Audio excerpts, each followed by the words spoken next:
It'll be a waste of time. All right, hello, folks. Welcome to Terrific Tuesday. Wanted to do it tonight because doesn't look like Fandango Friday or Super Inclusive Saturday is going to work this week, but those things happen, and or Thunder and Thursday. So I said, oh, I could do it Tuesday night, and so James P. Madonna in New Jersey said, yeah, that could work. So here we are, Terrific Tuesday. And well, every day has 24 hours, you know. When you're retired, every day's the same, 24 hours. So yeah, but I still have a job. So oh, that's right. You work in part-time, right? Part-time. Yeah. So anyway, tonight I'm in Louisiana and I have a beer. I'm going to highlight myself for a minute, but before I start, I want James to set us off because I get scatterbrained, and sometimes when I end the show, I forget to let him close us out with music, and I don't want it to be taken as an offense. I just forget because I'm running a switchboard basically. Yeah, when you have a lot of people, especially so anyway, for the evil spirits. All right. Now we're going to present our Terrific Tuesday products. It has been hazy, hot, and very humid here, but you're the wrong person to complain about humidity to, because you're on the Gulf Coast. So yeah, it got so humid that storms broke out. It's still raining here, but I was able to cut my grass today. But, we have Dixie, and I guess it won't be called Dixie for long because that's so offensive, because that reminds people of the South, and But there's Dixie Voodoo Doll from New Orleans, Louisiana. Voodoo Doll. It's a light IPA, and it's got this. I'll highlight myself, and then I'm gonna go to you and highlight you. And remember, I told you off air, always interrupt me if I forget to do something, because, like I say, running a switchboard, you got some people come on here, they don't want to talk. You got to prompt them to talk, get them included. Other people they don't want to shut up. You got to kind of like, okay, all right, good, that's good, all right, thank you for that 20-minute. Yeah, and then you have those that say, I'll only be a few minutes. I want to tell you this story, and a few minutes becomes 20 minutes. Right. So then you got to manage all that, and then you got the comments that you got to manage, and then some of those be inappropriate. You got to delete them. So it's like, if I forget something, it's not to be ugly or to disrespect anybody. It's because it's too much to manage. True. 4.7% alcohol. All right. So 12 ounces. No IBUs listed. I'm sure it's not very bitter. It says on the can rim.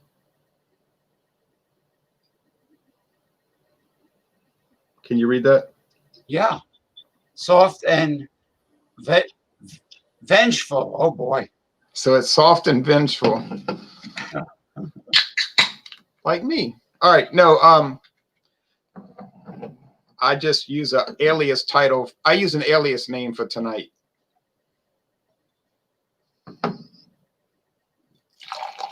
You are a T-Rex, or a velociraptor. You're ready for some nice bloody steak. Well, I hear people on the internet always talking about, well, that's a microaggression. So I figure I'll be a macroaggression. Now, you do just fine as the switchboard operator, says Simon Smith. Hector Lopez says, I'm here enjoying a Mickey's malt liquor. Oh, Mickey's fine malt liquor, introduced in 1962. Oh, I should be posting the comments instead of reading them. I always complain about people reading every comment because it's like, well, people could read the comments themselves. Anyway, there's an old Falstaff glass, a lot of glare still.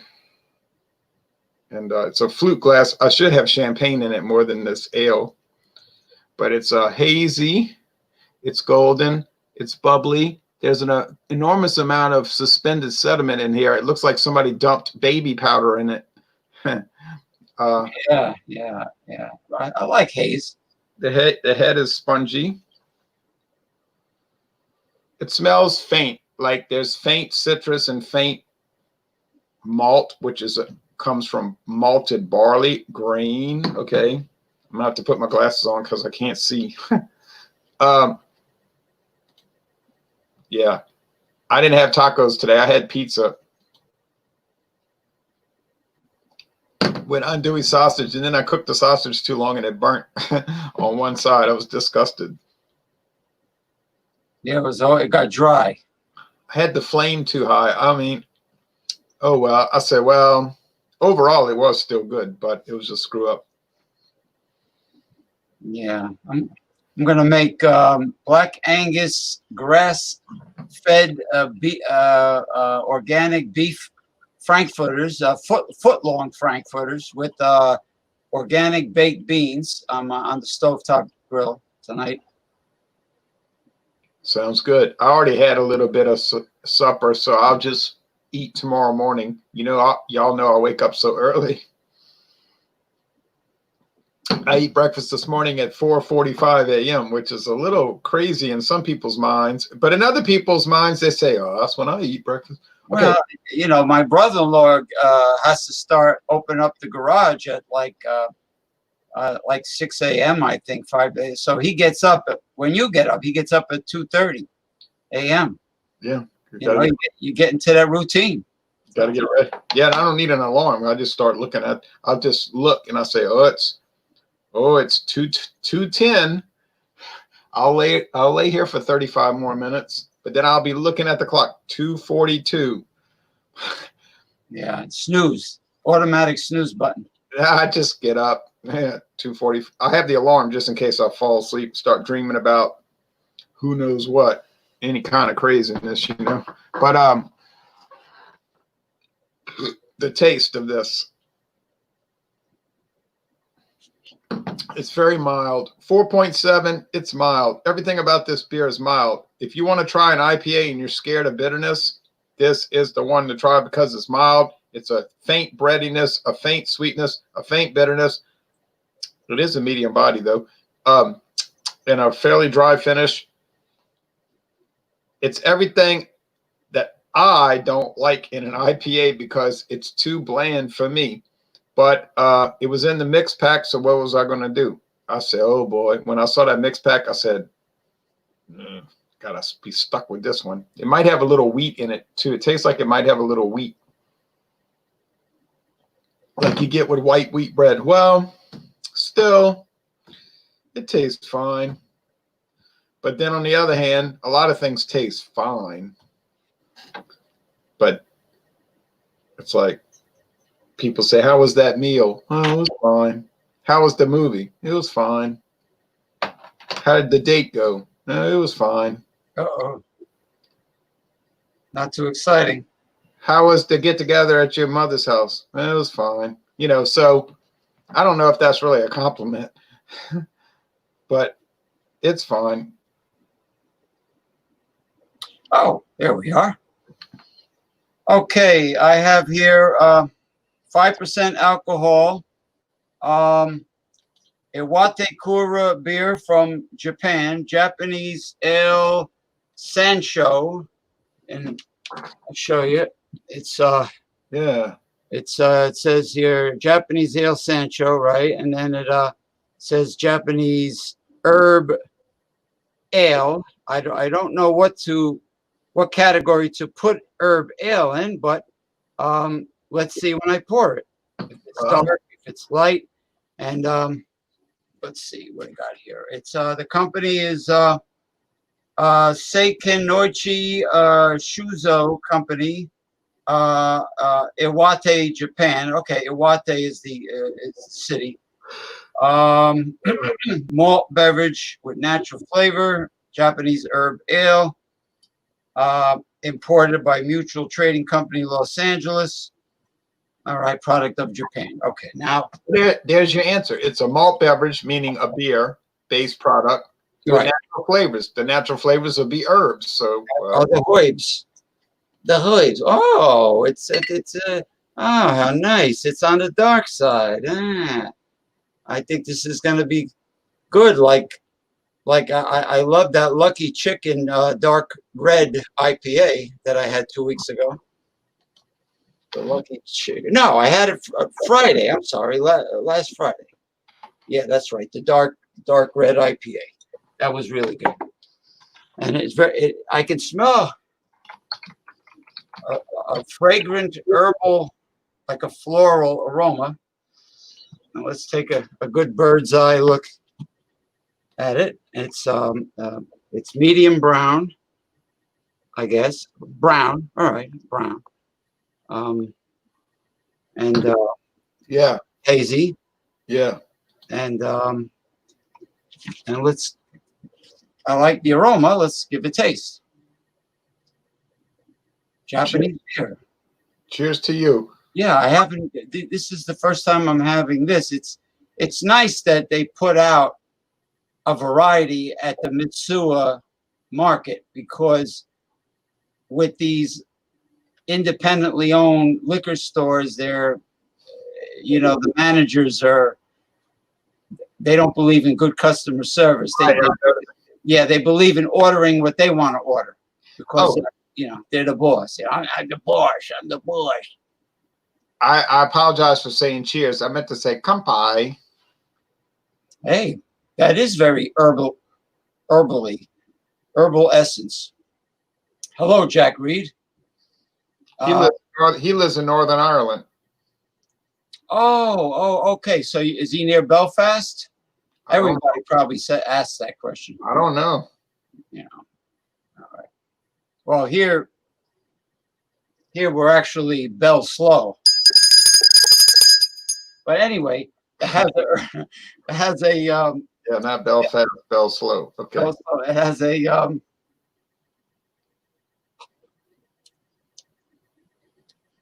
I don't get any bitterness from the hops, but I do get a strong malty flavor, and I do get the herbs in both the aroma and the flavor itself. Whatever herbs they use, I can definitely taste it. What's the name of that company again that imports it?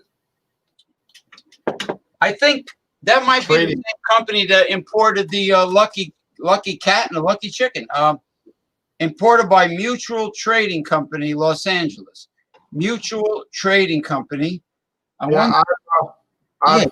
looked at their website before. They have a lot of interesting products. It's like a Chinese, it's like an Asian trading. Yeah, they might import a whole host of Japanese and possibly Chinese beer. Like I tried a Chinese beer one time called Dynasty that I have never seen again, that was actually a little cheaper than the Genesee Cream Ale, which was $4.50. But it tasted like Qingdao Lager. It was good, but good things, I guess, eventually come to an end, and I never seen it again anywhere. Dynasty. But anyway, this is interesting. I mean, you could drink this often. It's not, it doesn't have the potency of like a heavy stout or a porter, but for an ale, and herbal ale at that, it's definitely full-bodied, and but it's mostly malt as opposed to the hops, unless they use a certain variety of hops that is known for a floral flavor and a bouquet as opposed to bitterness. Japanese whiskey is expensive as all hell. It's really, well, everything, like a lot of Japanese products are pricey, but yeah, the whiskeys are high. Yeah. Now they also had sake made from barley. I'm glad you mentioned the whiskey. They also this time brought in a whole assortment of sakes from barley instead of rice. Oh, now let me interrupt real fast. Sorry. Mutual Trading Company not only imports, like you're drinking beer, but they import, I'm looking at their website, non-alcoholic beverages and tea, curry, stew, and soup, dashi, whatever dashi is, desserts and snacks. It's soup. It's a soup stock with Benito. Grain, flour, and breading, gyoza and shumai, meat noodles, nori, sushi wrapper, and furikake, oil, sauce, tsuyu in dressing, sea vegetables, seafood and alts, seasoning, spice and condiments, specialties and garnishes, vegetables, vinegar and citrus juice, miso and soybean, and then there's a showroom. Now, goiza and shumai dumplings. Shuyu is are soy sauces. And I'm looking at all these sakis that they import. Okay, well, keep talking about your product. I'm sorry. Now, you know what's funny? Okay, I drank this much. All of a sudden, whammo, it hit my taste buds a little later with the bitterness of hops. So I take that back about not being hoppy. It is definitely potent in terms of the hops and the malt. And yeah, as an ale, this is the kind I like. I like heavy, dark ales, including IPAs, and that lucky chicken dark red ale was, excuse me, was my favorite Japanese beer so far that I've tried, right next to Sapporo Black Lager. So those two are my favorite. Now this I like. Yeah. I can't compare it to another herbal type ale because I've never had one before. So as far as ales go in general, I would give this. We're having an earthquake here in New Jersey. No, I'll give it a 97% out of 100. Wow. Yeah, I said I gave something a rating in percentage to a friend of mine, and he didn't. He says, "Why can't you just grade it? Give it an A or a B?" I says, "I like to be more precise." Right, and then you got different skill. Because there's different levels of A, different levels of B, different levels of C. So why not be specific? Is being specific gonna hurt you? No. All right. Yeah, you get these people that go, well, you know, I don't like to really grade my products. Well, why not? Come up with a number. You know, usually your first gut feeling is right. I know they got some beer review people that'll say that. Oh, yeah. Get grades. I'm too good for that. Okay, well, good. All right. Anyway, this beer, the Voodoo Doll, it tastes fine. I'm enjoying it, I guess. But it's my least favorite of the variety pack because it's too bland and too light. But to say it's a bad beer would be dishonest. I'm going to say it's an 86 out of 100, a B. He says, look at this. He's 70 miles from Belfast on the North Coast. Okay. Oh, so you got Are you facing Norway, or are you facing probably facing the Arctic Circle? Yeah, with the Aurora Borealis. I'm sure it's chilly. I'm sure it's damp and cold over there. Now I'm going to do screen share, and I'm going to show you this. Wait a second. Hold on a second. The date. What is he? Michael Komarov? The date. Well, I'm kind of into that too. I'm very serious, and I don't have a good sense of humor. Okay. Beer is a religion. It is not fun. If you have fun with beer, you need to get lost. It's a cult. It's a cult. And soon you will have a GoFundMe donation page where people can donate, and you have beer money. Right. Let me say this about this beer movement. We're being betrayed, friends, so terribly betrayed. And we're moving to Guyana so that we can practice beer culture with peace,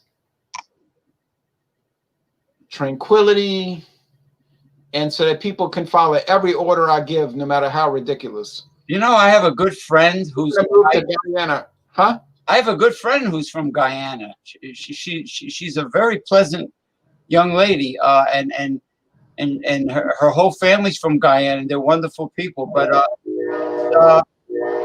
it's near Boxcar Willie. Hey, say hi. Right. Well, I'm going to call this compound. It's going to be a compound, and we're going to call it Beer Town. And if you come to Beer Town, don't tell lies. Don't spread lies, friend.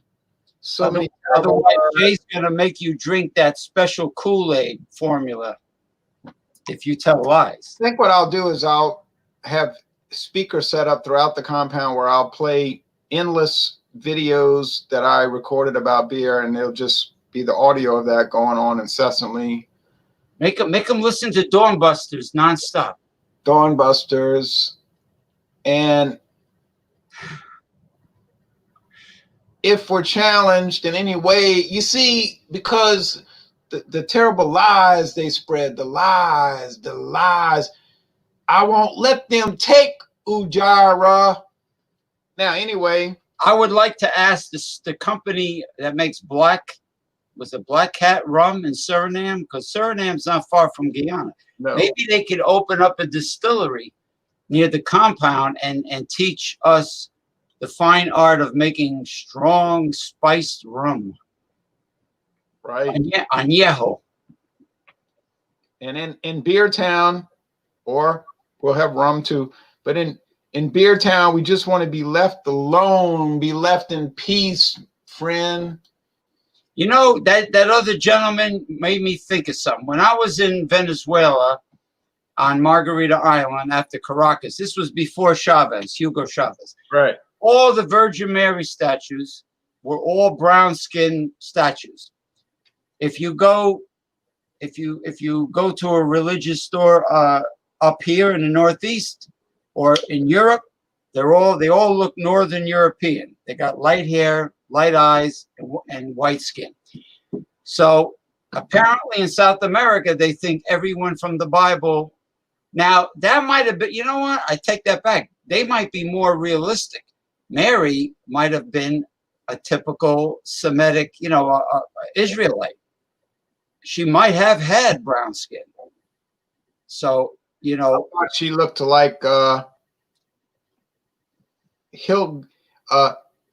Paris Hilton. I thought she looked like Brunhilde. Brunhilde, yeah, with the braids, with the Oktoberfest girls. Lady of Guadalupe, Our Lady of Guadalupe from Mexico, yeah. It doesn't, you know what? I don't care if they look like Elmer Fudd and Yosemite Sam with no guns, as long as they're of the faith, and pure at heart. Right. Yeah, I don't care if it's Elmer Fudd saying "Scooey wascooey little way wabbits."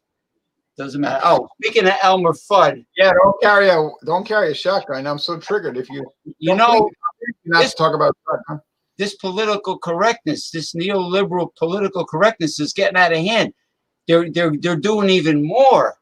They want to take down even more historic monuments and statues. I told people that Confederacy was a foot in the door. Yes, and now they want to take down more and more. They did it to Aunt Jemima. They did it to Uncle Ben's rice. They did it. Now they're going overboard. Abe Lincoln in Massachusetts had a slave at the bottom looking up saying, "Thank you for freeing me." Right. Oh, no, because he's in a subordinate position, you see. Oh, because he's down at his feet, like saying, thank you, honest Abe, for freeing me. Oh. Okay, now you were talking about, we're going to do a screen share in a moment. Look at all these imports, but you were talking about this thing about what you were just talking about before you brought up the neoliberal. The taste of the hops just zinged right in there. The bitterness came. And, I'm happy about it. What did I say it was? 98 or 97? 97 out of 100. I had an 86. So now a little musical interlude, folks. Okay.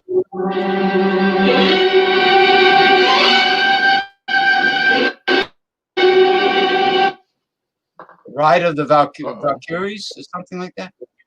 Valkyrie.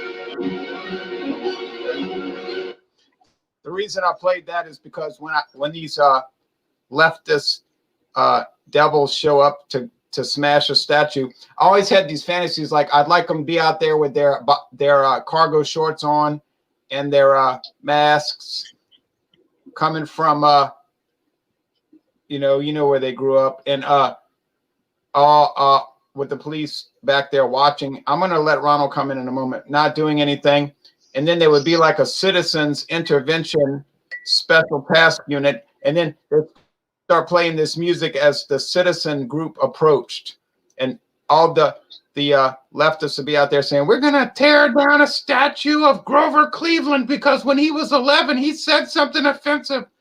And so then they would hear music. They would hear this music, and they would say, "What's going on? Who's coming down the street?"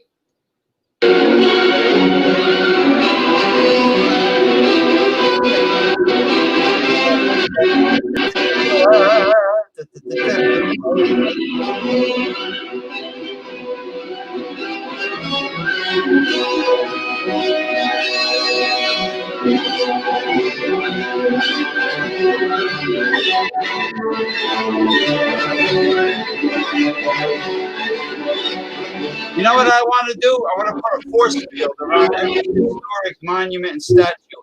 And when they go near it, they get zapped with high voltage, with gamma rays or something, something that would, or very powerful sound waves that can do damage to them. And then they would realize the effect of gamma rays on man in the moon marigolds.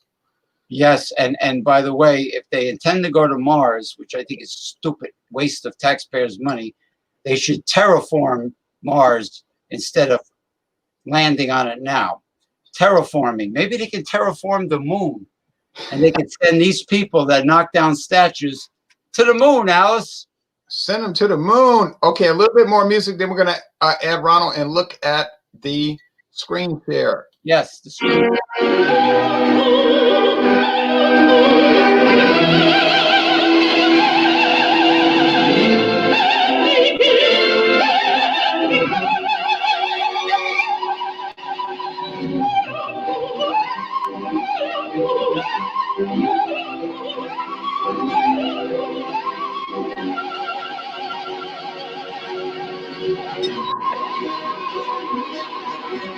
That's Brunhilde, the Viking queen.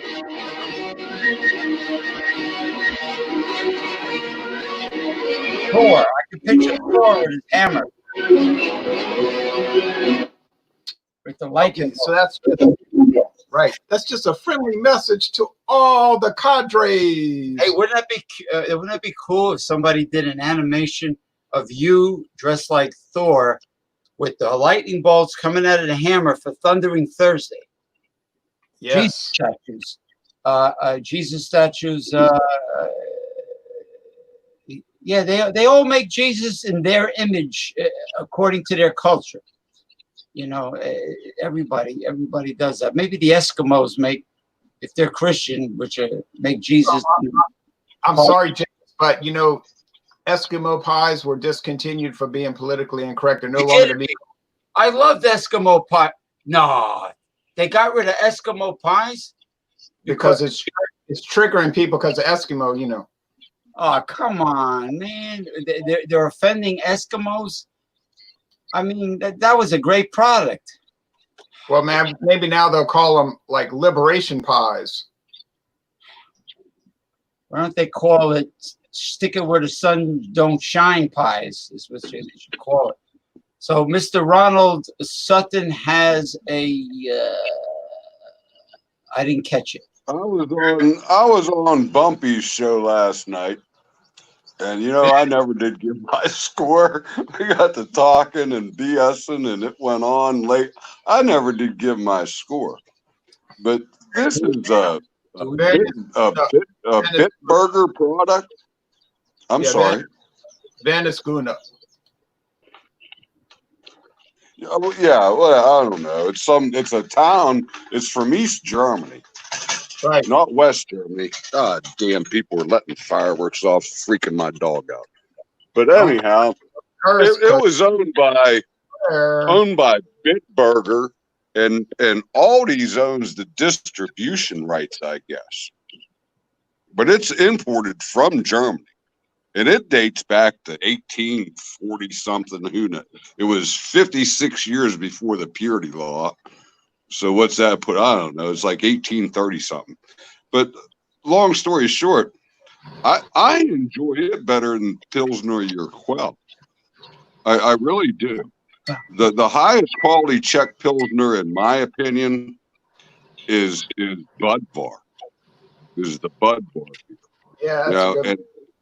And I do enjoy. It's one of my favorite styles of beer. You can't hide any imperfections when they brew any Pilsner beer. I mean, it's phenomenal. That's consistent, everything.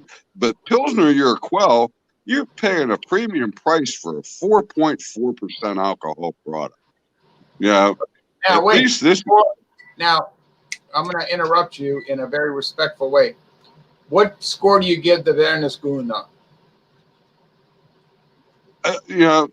In the style, like I said, my favorite style is a Vienna lager, so I'm not going to rate it as high as some of my favorites of those.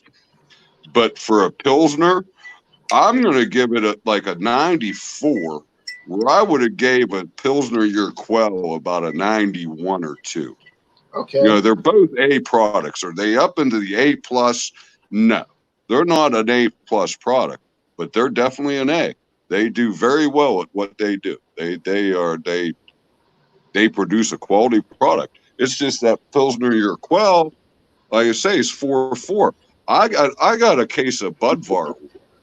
I'll do Budvar. That's the greatest Czech Pilsner, bar none. Wow, I don't think anybody would give you an argument. I don't know the list of what's a Czech Pilsner, and I don't know the list of what's a German Pilsner. So I would have to look at a list. All Czech Pilsners, okay? All Pilsners are Czech Pilsners. That's where they originated. I know, but I was watching that playback last night, and I would have challenged you on that because, yeah, it was developed in the Czech Republic or the Kingdom of Bohemia, but it was developed by a Bavarian named Joseph Grohl, but there's sub-styles of it. There's sub-styles. There's German style and there's Czech style. They're not the same. So if you said they're the same, they're not. It's like the dialects over in those countries. The borders back then were highly controversial. They anyhow. But anyhow, that Pilsner beer, it's crisp. It has to be German purity laws. You're not going to have any adjuncts. Right. They're all German. They're all German purity law. But what did you want to say, James? Oh no. I heard they. I don't know how true this is. They put a stop to the product I loved as a child called Cracker Jack. No, I didn't hear that. Because really? Cracker from the baseball games, Cracker Jack, the box with the prize in it, with the prize in the box. caramel coated popcorn, peanuts, and peanuts in a box, and a cheap ass prize. Yeah. That was good beer candy. Well, you could eat that stuff drinking a beer. I love Cracker Jack. Oh. There's Nina. I'm on the big screen. Look at me. I got a Hamm's beer. Oh, wow. Yeah, nothing but the best. These are so good. Wait a minute. You're right. Look at that. Actually, that desk is the same color as my mustard that's going on the foot-long hot dogs later. What brand of hot dogs you got?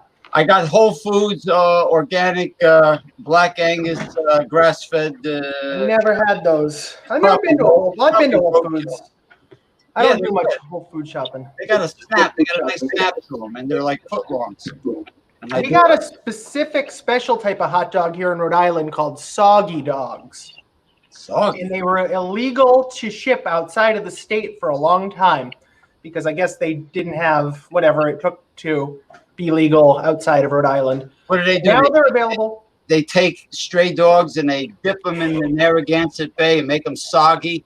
And then those are Onlyville wieners that you're talking about. Oh, okay. Oh, dachshunds. Yeah, dachshunds. That's They it. soak them good. They make them soggy. And yeah. You should see what they do to that little Woodstock bird when they get a hold of it. Well, actually, the Chinese, anything that moves is food in China. Now, before Nina does her review, I'm going to give 20 seconds of music, and then she can do her review. So.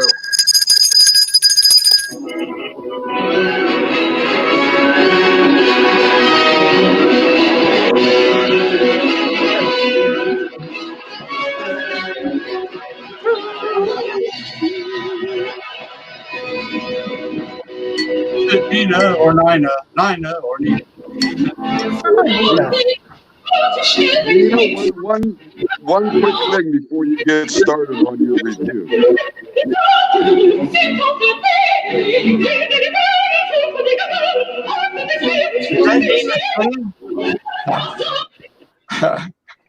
It sounds like the opera when the guy from Shawshank Redemption locked himself in the office and put it on the record player. But you had a very good beer, and I wanted to expand on Ron Terrio's thought. It was all from the Bavarian region, and you had that Bavarian Buffalo with the U with the two dots, like Cologne is spelled, with the emphasis. So yeah, Hamm's beer. I love this stuff. You have to have your fallback, your stand-in. I love my Narragansett. This is sweeter beer. This is more grab one from the fridge, knock one back. Narragansett's more sit on your bar stool. You're in the middle of a project. Those 16-ounce cans, pour half. I got something going on a little later. It's the cheese night on Beer Man's program. Oh, right. Yeah, and it's fun to pair something with your beer. And I think I got an interesting combination tonight if anybody wants to tune in. And, Hamm's pairs with basically everything. I enjoy it. It's a beautiful can. It's really regal. It's an American product. It's like a Columbia bicycle. You got to be proud of it. Happy to share it with anyone who would enjoy it, So this one's for you guys out there. Stay hydrated. Great sweet beverage. I love it. How much do you get? How much do you pay for Hamm's over there? Well, I get the 24-pack suitcase for probably like $12, maybe a little more than that. I was afraid that it was going to fall out of fashion around here because it doesn't have a huge following. I've noticed like in a lot of the farming areas where they drink PBR beer, you can sometimes find this, but not always. And even the ones that I buy, these are older in date. This expires in July. So, I'm still getting the original inventory that I can see. Yeah. I like Hamm's, but it just didn't catch on in Louisiana. They started selling it here about 3 years ago, and it sort of bombed out. And I was sort of sad about that because I would have kept buying it, but the price never was good like you have it. There's a great mechanic guy I follow on YouTube once in a while, Vice Grips Garage, and he's over there in Minnesota. And every once in a while, he'll be pulling some kind of old jalopy out of the woods or out of the tree line or whatever, and he'll find like a piece of Hamm's memorabilia, like a bottle cap or a bottle opener, all that kind of stuff. Because I guess he's in the area, in the land of the sky blue waters. Yeah. I ordered a beer sign that had two guys in a canoe paddling towards a waterfall, and it like went around in a circle. It had different scenes as they went along, but I haven't got it yet. I'm still waiting to. I don't know. I haven't got a notice on my door about picking it up or anything. But no, I just cracked open a Hamm's, and like I said on reviews before, for the quality of the product, I can't believe the price they sell it at. It's hard to see myself go into some kind of, bargain basement grocery store brand kind of beer when there's this Miller product, excuse me, at my disposal. So yeah, and I like to buy in the summer Keystone Light. I think is a good beer. But Hamm's is light enough that if you want that couple of little specks extra alcohol, why not go for the Hammy? And they say this is the poor man's Heineken, is how it was pitched to me when I first heard about it. So. It's a quality product. I drink it every day. People will say I'm whatever. I drink this beer every day, and I used to drink Budweiser, but I drink this every day.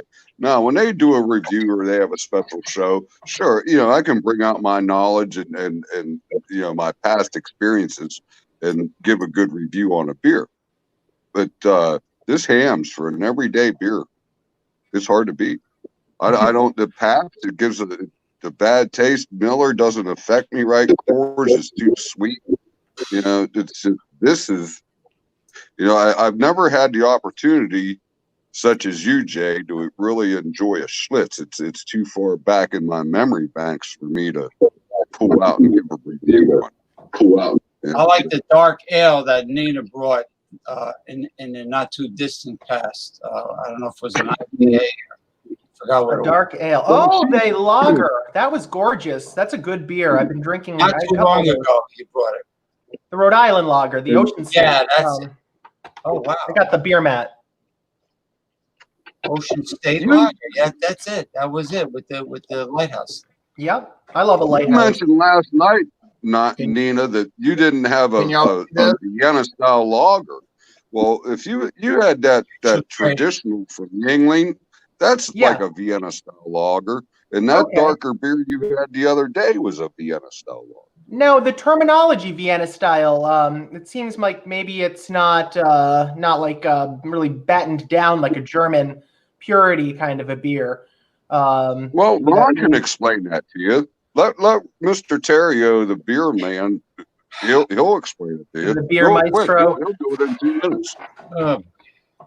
Yeah, we'll take another flight of the Bumblebee, and he can indulge us or enlighten us. That's some company there, or the flight of the killer wasp from Japan, giant hornets. Oh, there it is, Lucky Chicken, red IPA. Well, I'll get back to that. I'll get back to that. What has he got there? And Rydeen Pilsner. Rydeen Pilsner. There's all these sakes here. All the sakes, look at that. All the sakes. Oh my goodness. Lucky Dog, that's what I brought. No, Lucky Cat is what I brought Saturday. Is that one of those cats with the paw? I never liked them too. Oh, the ones that say remember them two sakes back in the 70s? No, it's goodbye. That means get lost. It's waves. We got your money, Charlie. Get lost. Thank you. Yeah, that's what that probably means. I asked them. They don't answer. I asked him if General Tso was a real general. General Tso's chicken. That Hunan part of China, I saw a documentary on that. They're like the West Virginia of China, in my opinion. Hunan. That's no wonder why they ate bat soup. Da da da da da da da da. Bat soup. What is that? Oh wow! Look at these products, man. Yeah, those are pretty sharp looking. And Chico Beer Flying IPA. Flying. Ooh. But a dragon. Hold on, we'll look at a few more. This company's incredible. I'd love to get more of their products. My local Chinese food restaurant that I enjoy is the New Dragon in Narragansett. The New Dragon. They're all the same. You see the delivery truck coming in on Wednesday, and it's the same delivery truck going to all the Chinese restaurants. And you ask them, it's the same delivery truck. You ask them something you ask them to alter your food, and the woman is very polite. She bows, she smiles, then she turns around and screams at the cooks in Chinese. I don't want to get too into it, but there was an interesting Chinese food restaurant in Narragansett where they had some, I don't know if domestic violence, it was workplace violence. A lot of times, Chinese immigrants will come directly over to the United States to work in these restaurants, and they'll, it'll be scheduled that you're coming here to work here. Well, they had an abusive relationship going. And anyway, we were out eating, and I was, facing the wall, but everyone else could see the kitchen where there was a window. And we kept hearing this like thwack, thwack noise the whole night, like a big gong kind of sound almost. Oh, wow. And all this yelling after the gong noise. So I'm facing the wall, like wondering what's going on. Everyone behind, and on the opposite side of the table is like, rubbernecking, trying to see what's going on and wondering what's going on because it was such a racket. So I don't know. We didn't think much of it. Heard all the yelling, went home. A few months later in the newspaper, I guess the chef from that restaurant had escaped, fled from Rhode Island to, Manhattan toward one of the immigrant meccas of the metropolis, New York. And, had to be in the hospital for a long period of time. That thwack noise was the owner of the restaurant hitting him in the head with an empty soup ladle every time he didn't like what he had to say. And I guess he had cranial damage from it. A good thing you didn't hit him with a meat creaver. Creaver. Leave it to creaver. That's the Japanese culture where you do something wrong and you're missing a few fingers. Let me hit you with creaver. The Yakuza. I'm not that they exist or anything. No, when I was a child, they had a spanking paddle with holes in it with a leather strap, like an actual paddle, made of wood. Elementary school? Yeah, it was a paddle with holes. It was wood. It was very pretty, by the way, nice wood grain, and it had a leather wrist strap, and they were selling it. You could buy them in retail stores for spanking your kids. Yeah. Wow. Yeah, my parents always told me with my teacher that they gave her permission to spank me, so I always try to be really nice to her. I got a big bar of soap in my mouth because the teacher was very attractive, and I said something inappropriate to her, and she put me in this room and put it in your mouth. Put it in your mouth. So she get you treated for being hot for the teacher. And it was a big huge bar of it looked like Irish Spring, whatever, sticking out of my mouth. Well, I'm gonna have to rate my hams very highly, and I hate to, have a beer and run. And I love your program, Ronald, and I would love to come back, next time you're on the air, hopefully, aware of the time. But I figured I would make a cameo because I hadn't seen you in a while. And, Ron Sutton mentioned that he had missed me on the last program with his, MG, not MG, Speckled Hen, the MG car motor group, Morris Garage beer. Was impressed with that. I wish I could get that in my area, but Hamm's beer. And I think I'm going to have to tap out a little bit early because I promised to bring a cheese to Beer Man's show. So everyone, please tune into that. Don't, of course, wait for this program to finish. But yeah, so I'm sneaking off. But thanks for having me. Very highly rated. 97. Let's go 97. Hot 97. It's summertime. Thanks for having me, everyone. I'm gonna drop off now. Good night. And we'll be back tomorrow night. We'll be back tomorrow night at 7:30 Eastern with Wildcard Wednesday if anybody wants to join. Terrific. I'll try to join. Hey, thanks again, guys, and party on. Okay. Enjoy the cheese. Enjoy the cheese. Tune in. See what my pairing is. I got an interesting one tonight. Bring a couple of pears with the cheese. A couple of pieces of fruit. 2 pears and a cheese. I don't want to outstage everyone. All right, James. Thank you so much, Beer Maestro and Ronald Sutton. Good night, everyone. Good night. Good night. Okay. So they're doing beer and cheese on Beer Man's channel. They do that every Tuesday night. I've never joined. I like cheese. I like beer. I mean, real cheese, not processed cheese like crap. Yeah, if you join, I'm real close. I'm real close to the Amish country here in Ohio. Okay, real close, and their Swiss cheese is phenomenal. The Alpine Alpa Baby Swiss. It's phenomenal. Oh yeah, they do have an Amish community in Ohio also, not just Lancaster County. There's several. There's a couple up by Cleveland also, but they have an outdoor flea market. They call it like the Hillbilly Mall. It's in Rogers, Ohio. Rogers, Ohio. And my dad, it's the only place I could ever find this cheese. And it was smoked Swiss. Smoked Swiss. Smoked sharp Swiss. Smoked sharp Swiss is what that cheese was called.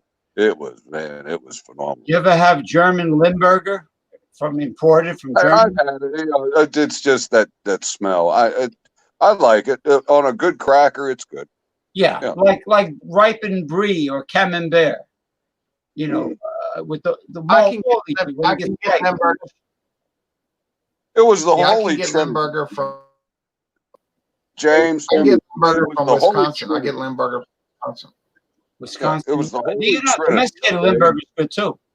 I've had it. But I love brie and camembert when you let the wheel of brie get ripened, heat up, soft, heat up, stinky, and then you spread that on your cracker of choice, and have some good wine with it.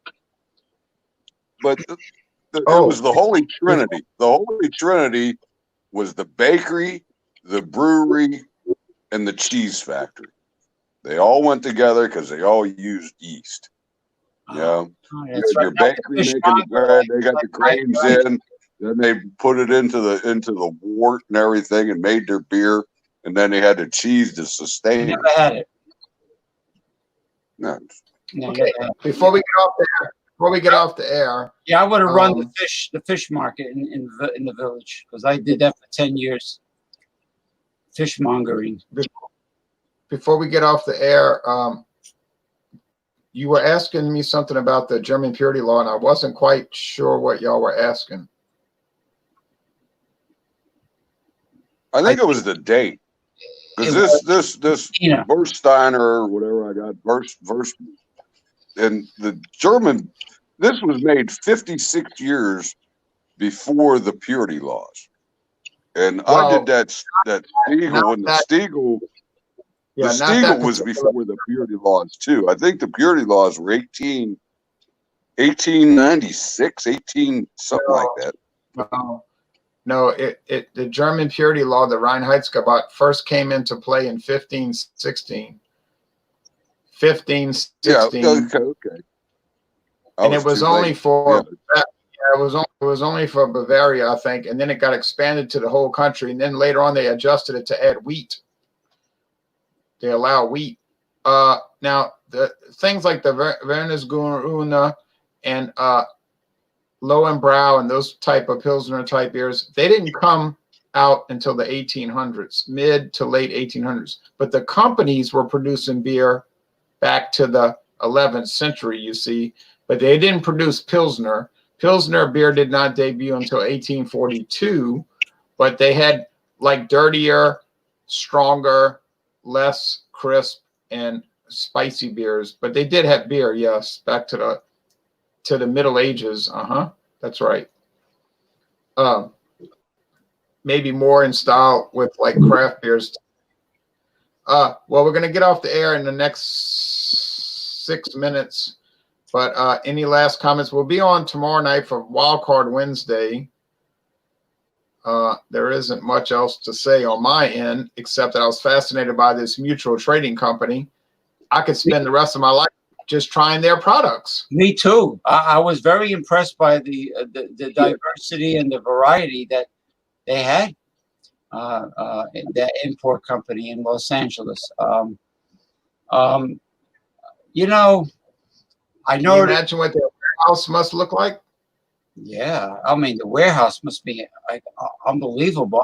I imagine lots of refrigeration, freezers, you know, and such, because the dumplings and the freshly made noodles do have to be, Yeah, they are gotta be yeah, cool.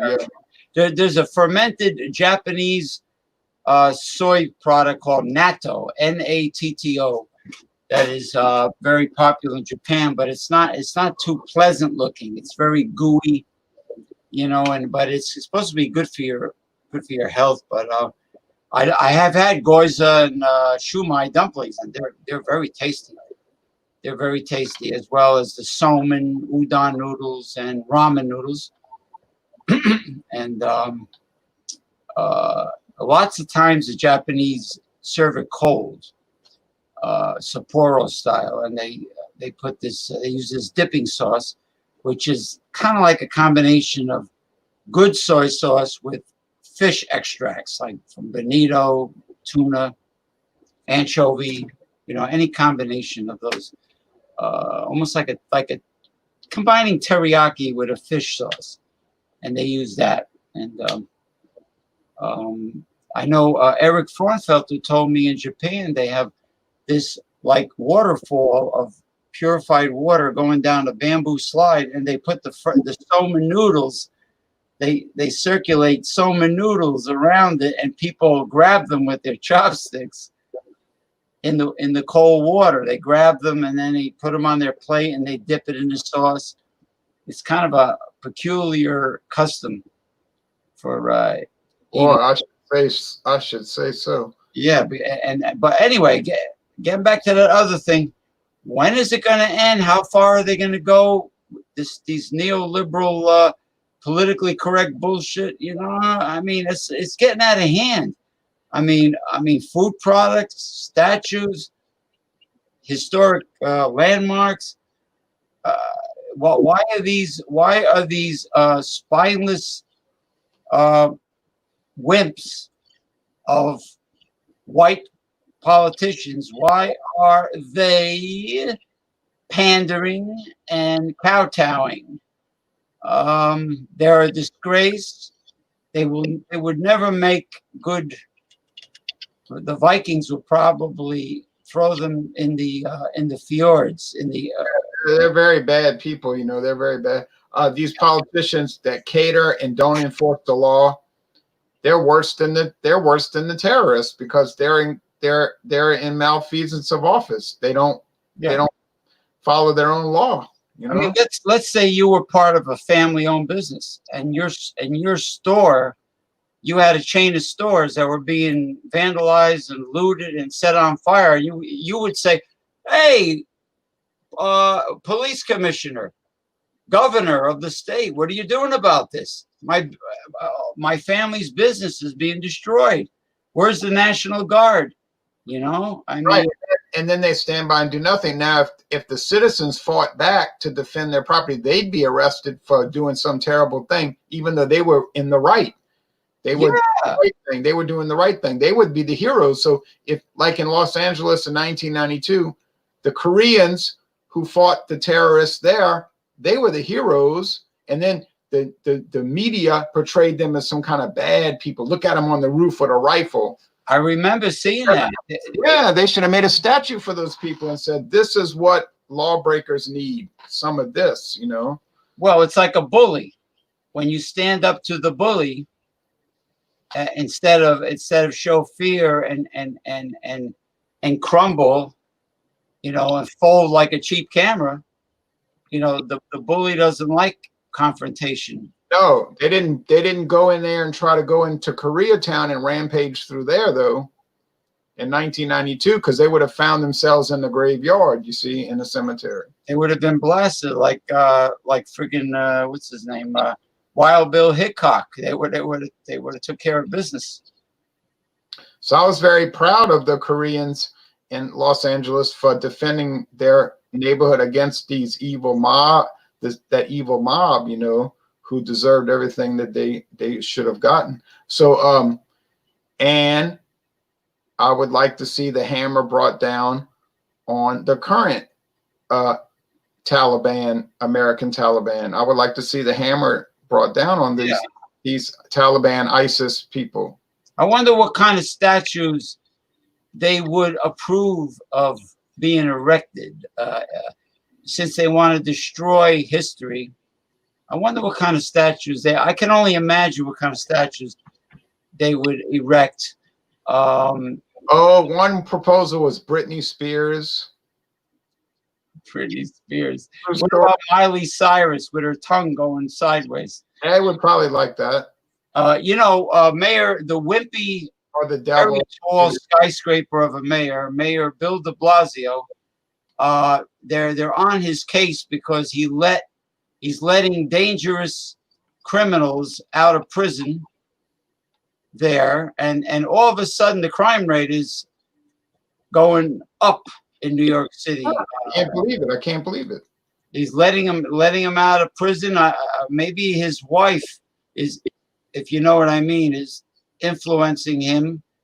And like when there was a guy named David Dinkins, mayor, and when he was mayor, he told the cops, leave the aggressive panhandlers alone. Right. And they were healthy, young African American men that were saying, "I need money. Give me $5. Give me $20." They were aggressive. They were capable of getting a job, but they were aggressive panhandlers. And this guy reminds me of David Dinkins. Hands off the brothers. Hands off. Well, yeah, David Dinkins, a miserable, horrendous mayor who was mainly known for bumbling, incompetence, and corruption. There was a congressman from the Harlem district, Charlie Rangel, I think his name was. Oh, yeah. He was taking taxpayers' money, and he built a mansion in the Dominican Republic with taxpayers' money. He's smiling. He had very white teeth, a big smile, like a car dealer. Charlie Rangel, yeah. That was a good name. He was a wrangler, all right. He was a wrangler, all right. And he's a Democrat, too, believe it or not. Oh, I believe it. I believe it all the way. I remember old Wrangler. Hey, well, we're going to get off the air, but we'll be back tomorrow for Wildcard Wednesday. So James is going to close out with a musical selection. And we appreciate James for joining. I appreciate me for joining. Nina, sometimes called Nina by parties unmentioned. And Ronald Sutton, who inexplicably left all of a sudden. It's a good thing Nina's not a waitress in a diner. Right. Because you can get anything you want at Alice's restaurant. It couldn't be finer. Now, Nina is your waitress.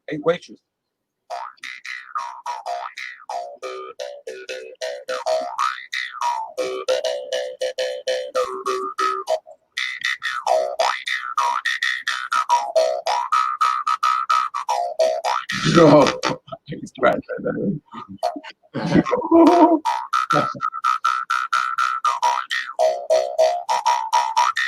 Hey, Bill. It certainly was a terrific Tuesday.